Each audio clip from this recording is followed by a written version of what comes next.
بسم اللہ الرحمن الرحیم۔ السلام علیکم ورحمۃ اللہ۔ تمام معزز سامعین و ناظرین کو انفارمیشن پوائنٹ کے پلیٹ فارم پر خوش آمدید۔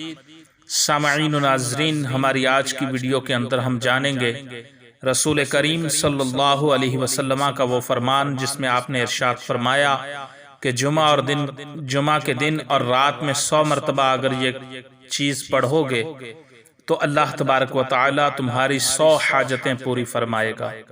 سامعین، جمع الجوامع میں روایت مروی ہے کہ رسول اللہ صلی اللہ علیہ وسلم نے فرمایا، جو مجھ پر جمعہ کے دن اور رات 100 مرتبہ درود شریف پڑھے، اللہ پاک اس کی 100 حاجتیں پوری فرمائے گا۔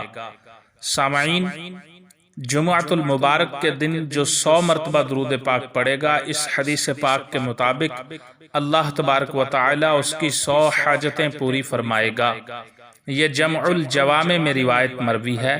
رسول کریم نے فرمایا، جو مجھ پر جمعہ کے دن اور رات 100 مرتبہ درود شریف پڑھے گا، اللہ پاک اس کی 100 حاجتیں پوری فرمائے گا۔